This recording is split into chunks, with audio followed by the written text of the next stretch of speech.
History Secrets.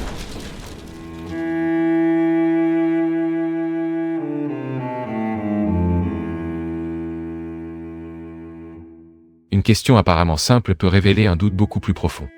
Où se trouve réellement la richesse? Dans une conversation provocatrice sur l'argent, la technologie et le pouvoir, une hypothèse radicale émerge. Et si ce que nous appelons richesse n'était qu'une construction collective?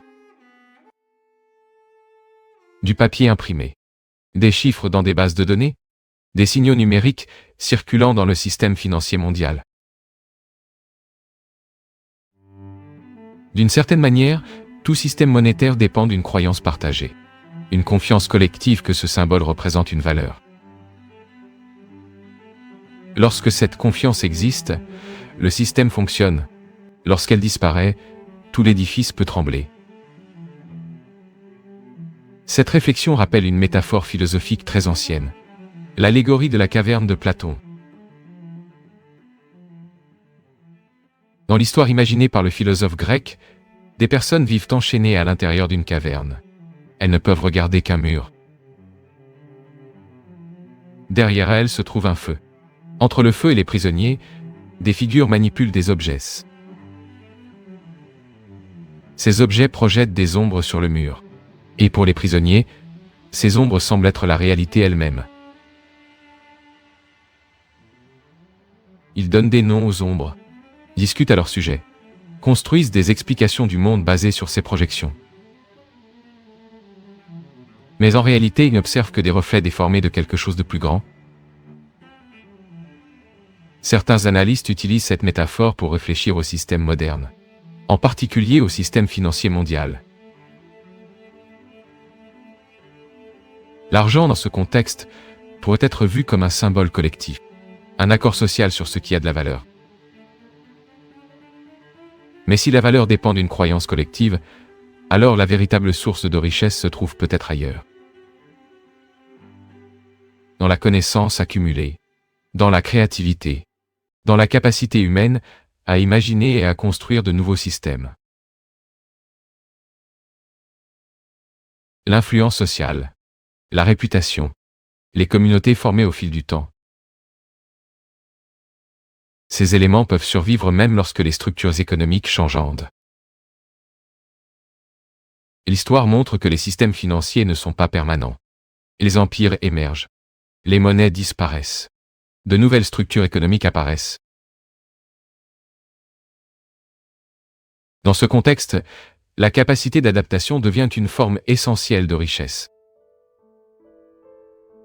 La connaissance, la communication, la créativité. Ces compétences permettent aux individus de se réinventer dans des contextes complètement différents. En même temps, les transformations technologiques créent de nouvelles questions sur le pouvoir et le contrôle, surtout avec l'avancée de l'intelligence artificielle. Certains analystes suggèrent que des systèmes de surveillance basés sur la technologie pourraient devenir des outils puissants d'organisation sociale.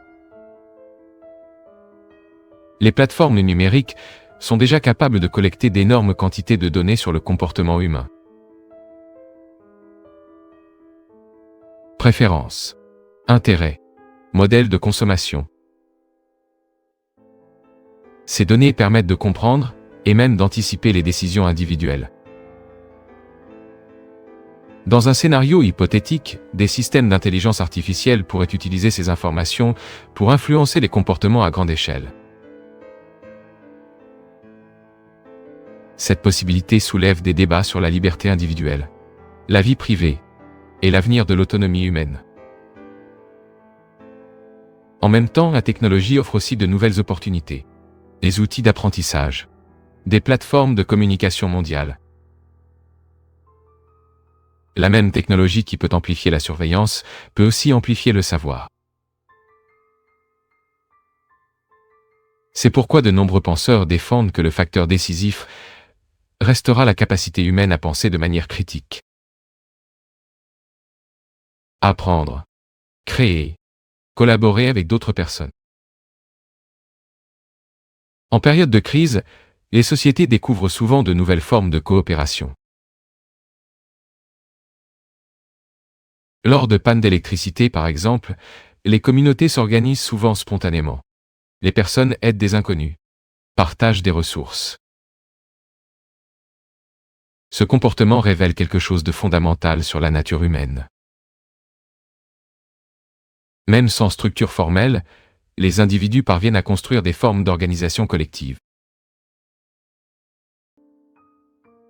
C'est peut-être pour cela que de nombreux philosophes soutiennent que la véritable richesse ne se trouve pas uniquement dans les ressources matérielles,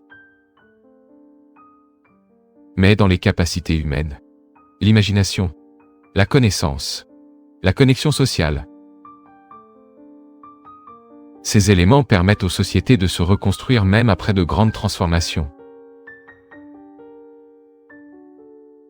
Au final, les systèmes économiques et technologiques peuvent changer radicalement au fil de l'histoire. Mais certaines qualités humaines restent constantes. La curiosité, la créativité, la capacité d'apprendre. C'est peut-être exactement cette combinaison qui permet à l'humanité de continuer à se réinventer, même en période de profonde incertitude. Car s'il y a une chose qui reste vraie à toutes les époques, c'est que les sociétés humaines trouvent toujours des moyens inattendus d'avancer. En explorant ces idées plus en profondeur, une réflexion encore plus large émerge sur l'avenir des sociétés modernes. Surtout lorsque l'on pense à la relation entre technologie, pouvoir et dépendance sociale. Au fil de l'histoire, différents systèmes de pouvoir ont utilisé des instruments spécifiques pour organiser les sociétés. Les empires anciens utilisaient des armées. Les royaumes médiévaux utilisaient la religion et l'autorité divine. Les sociétés modernes, quant à elles, ont commencé à utiliser des institutions bureaucratiques, des systèmes financiers et des réseaux complexes d'information. Avec l'avancée de la technologie numérique, un nouveau type de structure commence à émerger. Des systèmes basés sur les données, des algorithmes et l'intelligence artificielle. Ces technologies ont la capacité d'observer des modèles de comportement à l'échelle mondiale, ce qu'aucune structure de pouvoir dans le passé n'avait réussi à faire. Cela crée des possibilités inédites, à la fois pour l'organisation sociale et pour le contrôle. Certains analystes imaginent des scénarios dans lesquels des systèmes d'intelligence artificielle agissent comme des intermédiaires permanents entre les individus et les institutions. Les applications suggèrent des décisions. Des plateformes filtrent les informations. Des algorithmes orientent les choix de consommation. Progressivement, une grande partie de l'expérience quotidienne devient médiatisée par la technologie. Ce processus peut déjà être observé à petite échelle. Assistants numériques, recommandations automatisées, systèmes de navigation. Chacun de ces systèmes facilite les décisions, mais oriente aussi l'attention. Et l'attention, dans les sociétés contemporaines, est devenue l'une des ressources les plus précieuses. Les entreprises sont en compétition intense pour capter l'attention humaine. Les réseaux sociaux sont conçus pour maximiser le temps passé.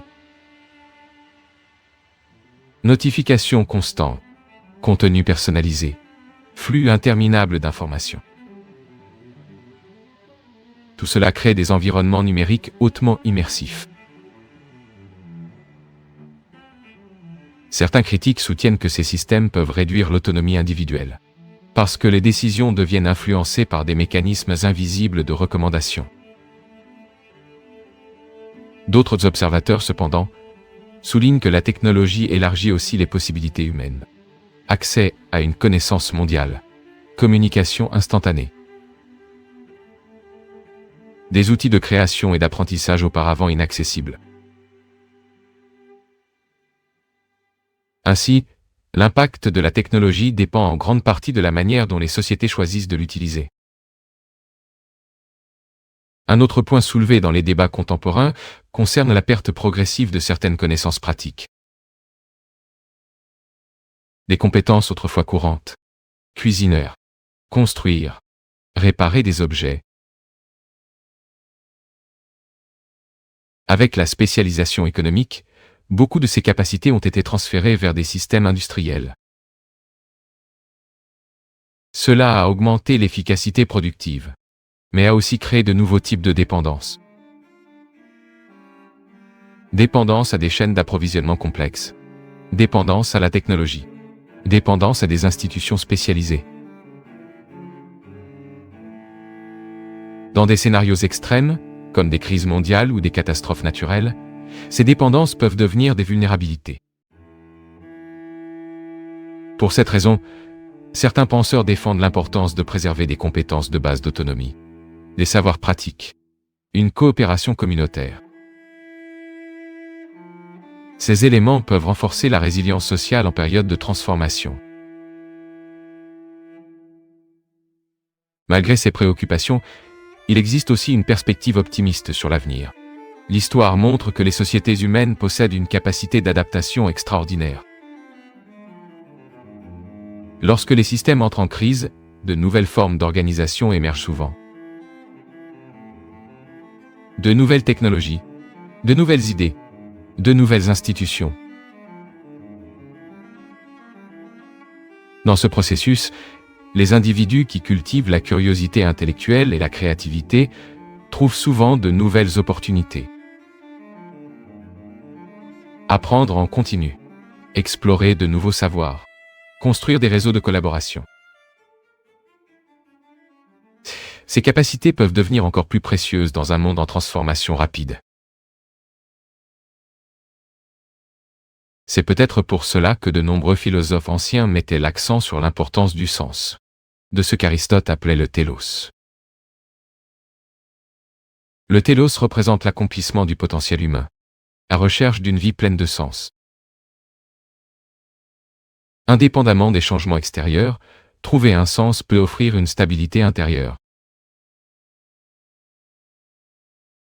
La famille. Enseigner. Créer. Partager des connaissances. Ces activités relient les individus à quelque chose de plus grand que les circonstances immédiates. Et c'est peut-être précisément cette dimension humaine qui continuera à façonner l'avenir. Les technologies peuvent évoluer. Les systèmes économiques peuvent changer. Les structures politiques peuvent se transformer. Mais la capacité humaine à imaginer de nouveaux chemins reste l'une des forces les plus puissantes de l'histoire. Car, au final, toutes les institutions commencent de la même manière. Avec une idée, une imagination collective, une vision de la manière dont le monde pourrait être différent. Et tant que cette capacité existera, l'avenir restera ouvert à de nouvelles possibilités. Le passé ne disparaît pas. Il reste gravé dans des monuments anciens, dans des textes oubliés, et dans des récits qui ont traversé les siècles. Chaque découverte révèle une nouvelle énigme. Et chaque énigme nous rapproche de la vérité. Vous regardez History Secret. Abonnez-vous et continuez à enquêter sur les secrets cachés de l'histoire. Car certains secrets de l'histoire attendent encore d'être révélés.